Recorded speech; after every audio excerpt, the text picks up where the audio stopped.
Good afternoon, everyone. So, we have completed our chapter that is Congruence of Triangles, chapter number 7. In today's class, we will first recall the chapter and then from next class, we will start with our new chapter because your tests have your exams, first half yearly exams have postponed to October. So, we can start one more chapter and then we will come to the revision portion of your term 1.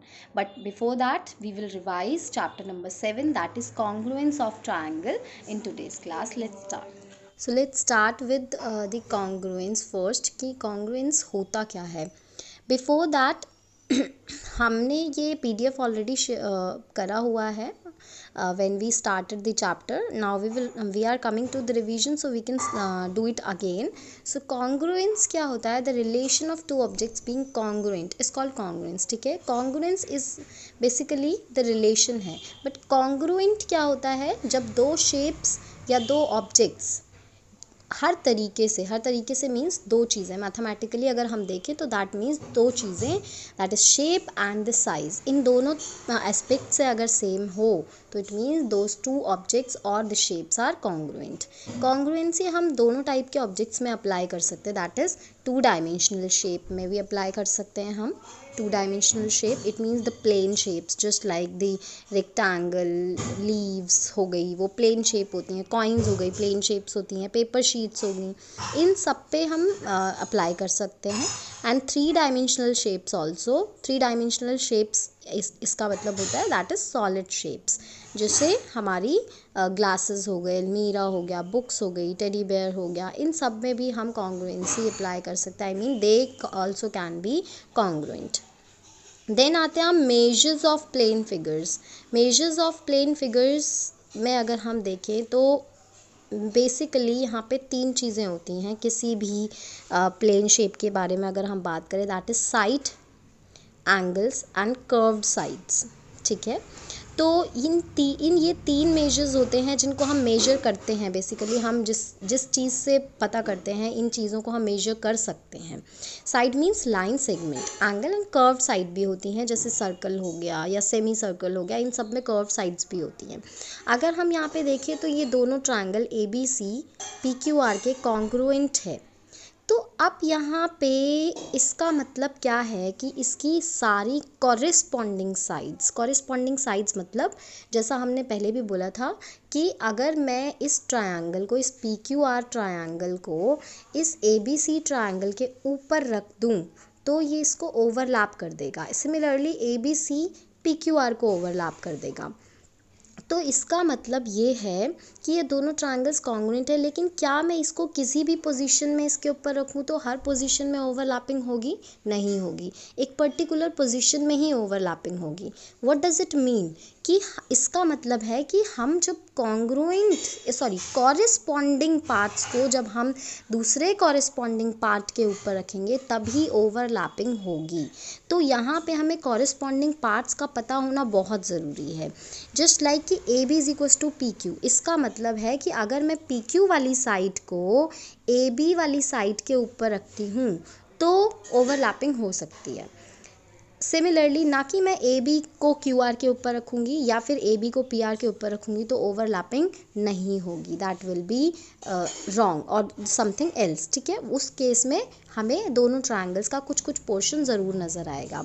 Similarly BC जो है वो QR के बराबर है. It means जब मैं BC side के ऊपर QR साइड को रखूँगी तब भी ओवरलैपिंग होगी. Similarly AC is equals to PR. तो ये कॉरेस्पॉन्डिंग पार्ट्स हैं कि AB इस वाले ट्रायंगल का, ABC ट्रायंगल का AB एंड PQR ट्रायंगल का PQ, ये दोनों आपस में कॉरेस्पॉन्डिंग हो गए. Similarly it happens with the angles also. Angles के लिए भी हो सकता है angle A is equals to angle P. It means ये जो एंगल A है that is corresponding to angle P. And जो कॉरेस्पॉन्डिंग पार्ट्स होते हैं कॉन्ग्रुएंट ट्रायंगल्स के, they are always equal. And angles में अगर दोनों एंगल्स इक्वल हैं तो इट मीन्स वो कॉन्ग्रुएंट हैं.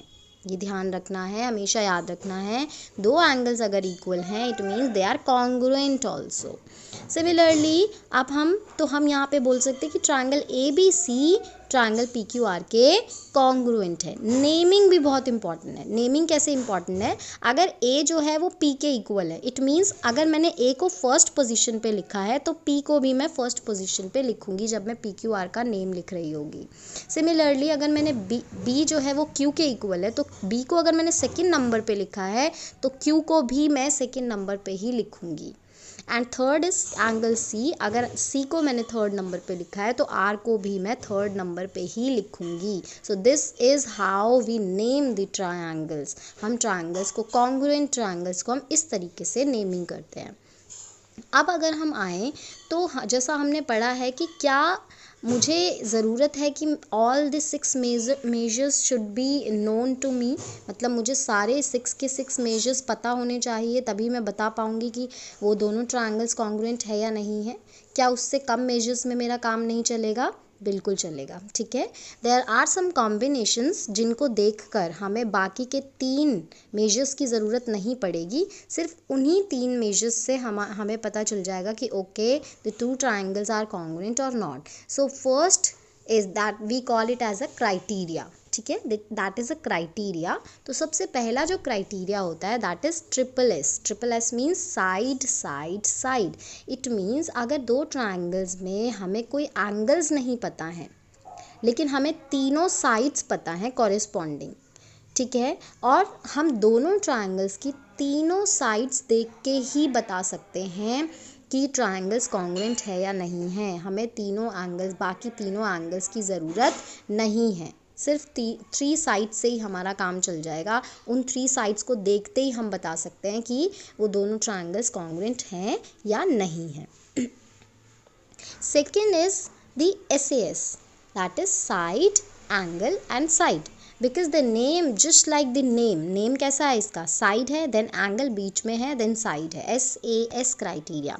सिमिलरली अगर 2 ट्रायंगल्स के बीच में, 2 ट्रायंगल्स में अगर 2 कॉरस्पॉन्डिंग साइड्स इक्वल हैं एंड एक एंगल जो दोनों साइड्स के बीच में आ रहा है, जस्ट लाइक इन दोनों ट्रायंगल्स में देखो ये वाली साइड एंड ये वाली साइड, इस वाली साइड एंड इस वाली साइड के इक्वल है, तो इसका मतलब क्या हुआ, इनके बीच का जो एंगल है, ये वाला एंगल और ये वाला एंगल, अगर ये दोनों के बीच का एंगल भी बराबर है, that means side angle side, तो इस केस में भी हम इजीली बता सकते हैं कि दोनों ट्रायंगल्स कॉन्ग्रुएंट है या नहीं है। हमें बाकी के 3 मेजर्स की ज़रूरत नहीं है कहीं से भी।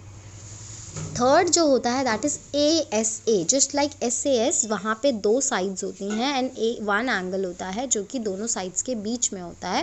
सिमिलरली एंगल साइड एंगल में 2 एंगल्स होते हैं एंड एक साइड होती है जो दोनों एंगल्स के बीच में होती है, that is angle side angle criteria. Again अगर मुझे किसी 2 ट्रायंगल्स में सिर्फ ये 3 मेजर्स पता हैं, दैट इज़ एंगल इन दोनों का, similarly second angle and the side in between, दोनों एंगल्स के बीच में जो साइड है, इंक्लूडेड साइड है, अगर ये 3 चीज़ें इक्वल हैं इट मीन्स दोनों ट्रायंगल्स कॉन्ग्रुएंट हैं। Similarly coming to the RHS criteria, mean right angle, hypotenuse, side. These 3 things, RHS, right angle, hypotenuse and side. As it is known that right angle, it means ये जो RHS criteria है ये apply होता है right angle triangle पे ही सिर्फ, ठीक है, बाकी ट्रायंगल्स पे ये क्राइटेरिया अप्लाई नहीं हो सकता। अब ये होता क्या है, अगर दोनों ट्रायंगल्स का एक right angle, corresponding right angles, just like these 2 triangles, अगर इसमें देखो तो मैंने 2 राइट एंगल्स शो करे हैं, ये दोनों इक्वल हैं। हाइपोटेन्यूज कौन सी चीज़ होती है, दैट इज़ 90 डिग्री के जो सामने वाली, जो ऑपोजिट साइड होती है, यहाँ पे भी 90 डिग्री के ऑपोजिट जो साइड है, दैट इज़ एंड साइड जो है वो 2 साइड्स है यहाँ पे, 1 एंड 2, तो दोनों में से कोई भी एक साइड, जैसे मैंने इस वाली साइड को इक्वल कर दिया है, तो अगर ये थ्री थिंग्स दो राइट एंगल ट्राइंगल्स में इक्वल हैं, that means the hypotenuse, right angle and one side RHS, right angle hypotenuse side, then the two triangles are always congruent. तो हमेशा ही ये ट्राइंगल्स कॉन्ग्रुएंट होंगे। Now coming to AAS, that is angle angle side.